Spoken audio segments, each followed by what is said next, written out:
जे देवेंद्र फडणवीस, एकनाथ शिंदे आणि उद्धव ठाकरे यांना जमलं नाही, ते शरद पवारांनी शांतपणे आवाज न करता करून दाखवलं. समोर काहीच घडत नाही असं भासवत पडद्यामागे पूर्ण गेम सेट करणं आणि शेवटच्या क्षणी सगळ्यांना चकित करणं, हीच शरद पवारांची खरी स्टाईल आहे. बारामतीत काँग्रेस ठाम होती, लढणारच या भूमिकेवर अडून बसली होती. फोन गेले, दबाव टाकला गेला, समजावण्याचे प्रयत्न झाले, पण काँग्रेस हलायला तयार नव्हती. आणि मग अचानक ऐन शेवटच्या क्षणी काँग्रेसने तलवार म्यान केली, माघार घेतली आणि सगळ्यांच्या डोक्यात एकच प्रश्न फिरू लागला, हे नेमकं घडलं कसं? आणि पवारांनी असा कोणता खेळ केला की काँग्रेस समोर पर्यायच उरला नाही? सुरुवातीला सगळं सरळ दिसत होतं. काँग्रेसने बारामतीत उमेदवार जाहीर केला, लढण्याची भाषा केली. प्रदेशाध्यक्ष हर्षवर्धन सपकाळ आक्रमक होते, लढणारच या भूमिकेवर ठाम होते. आणि दुसरीकडे राष्ट्रवादी काँग्रेस, अजित पवार गट सत्तेत होता. सुनेत्रा पवार रिंगणात होत्या आणि महाविकास आघाडीतील मित्र पक्ष असलेला काँग्रेस हा थेट त्यांच्या विरोधात उतरणार होता. म्हणजेच पॉलिटिकल कॉन्ट्राडिक्शन पूर्ण पीकवर होतं. पण इथेच शरद पवारांची खरी खेळी सुरू होती. कारण त्यांनी सुरुवातीलाच काँग्रेसला थांबवलं नाही, विरोध केला नाही. उलट काँग्रेसला त्यांचा स्वबळाचा नरेटिव्ह पुढे न्यायला मोकळं सोडलं. आणि हीच पहिली चाल होती. कारण जर सुरुवातीलाच त्यांनी विरोध केला असता तर काँग्रेस अधिक आक्रमक झाली असती, मुद्दा इगोचा बनला असता. पण पवार शांत राहिले, त्यांनी परिस्थिती डेव्हलप होऊ दिली आणि मग परिस्थिती अचानक बदलली. अजित पवार यांच्या अपघाती निधनानंतर बारामतीत सहानुभूतीची लाट निर्माण झाली आणि निवडणूक ही फक्त राजकीय राहिली नाही तर भावनिक बनली. आणि इथेच काँग्रेसमध्ये दोन मतप्रवाह निर्माण झाले.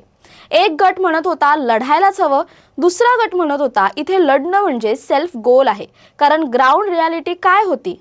पुणे जिल्ह्यात काँग्रेसची संघटनात्मक ताकद जवळजवळ शून्य, ना आमदार ना स्थानिक पातळीवर मजबूत रचना. आणि अशा परिस्थितीत बारामतीसारख्या हेवीवेट सीटवर लढणं म्हणजे स्वतःची कमजोरी जगासमोर मांडणं. आणि हेच शरद पवारांनी अचूक ओळखलं. ते इथे थेट पुढे आले नाहीत, त्यांनी पडद्यामागून काम केलं. दिल्लीतील काँग्रेस हायकमांड पर्यंत मेसेज पोहोचवला की ही लढाई जिंकण्यासाठी नाही तर हरण्यासाठी आहे आणि त्याचा फटका भविष्यात संघटनेला बसेल. म्हणजेच त्यांनी नरेटिव्ह शिफ्ट केला, लढणं म्हणजे शौर्य नाही तर चुकीचा निर्णय आहे. आणि त्यानंतर आली खरी मास्टर स्ट्रोक.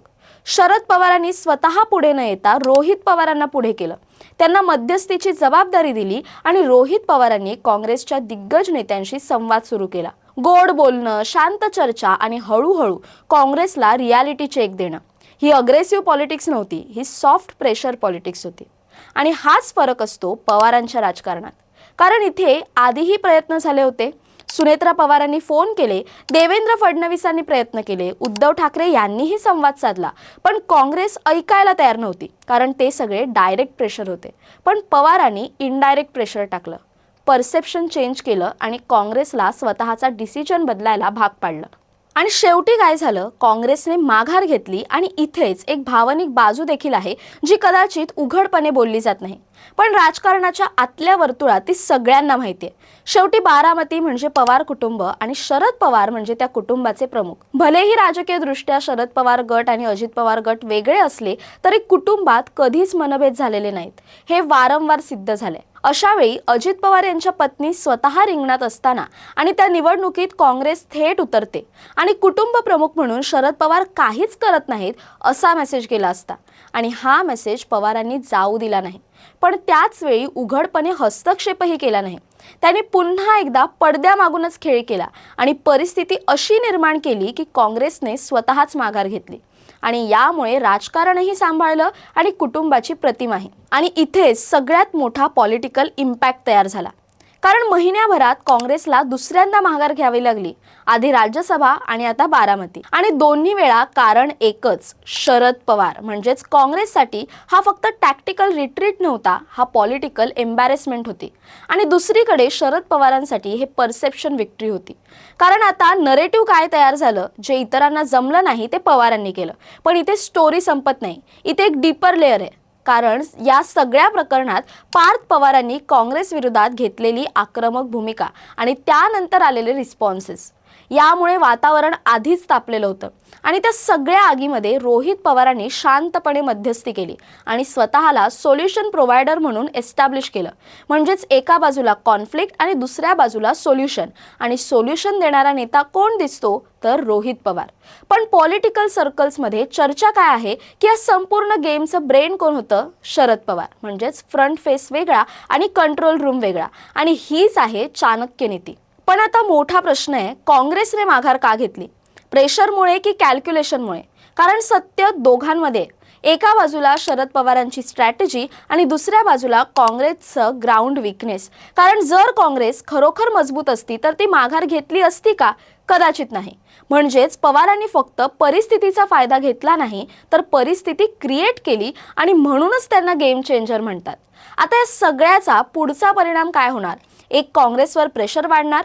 2, महाविकास आघाडीत पवारांची बार्गेनिंग पॉवर वाढणार. आणि 3, रोहित पवारांचा पॉलिटिकल स्टॅच्यूअर वाढणार. कारण हा एका मूव्हने 3 वेगवेगळे ऑब्जेक्टिव्ह अचीव्ह झालेत. आणि म्हणूनच ही फक्त एक निवडणूक नव्हती, ही होती परसेप्शन मॅनेजमेंटचा मास्टर क्लास. आणि म्हणूनच शेवटची एकच गोष्ट पुन्हा सिद्ध होते, राजकारणात जो समोर दिसतो तो खेळाडू असतो, पण जो पडद्यामागून खेळ चालवतो तोच खरा वस्ताद असतो. आणि बारामतीत तो वस्ताद कोण आहे हे पुन्हा एकदा स्पष्ट झालंय. दरम्यान या सर्वाबद्दल तुमचं काय मत आहे कमेंट करून नक्की कळवा. तसेच अशा नवनवीन व्हिडिओजसाठी टाइम महाराष्ट्राला सबस्क्राईब करा. धन्यवाद.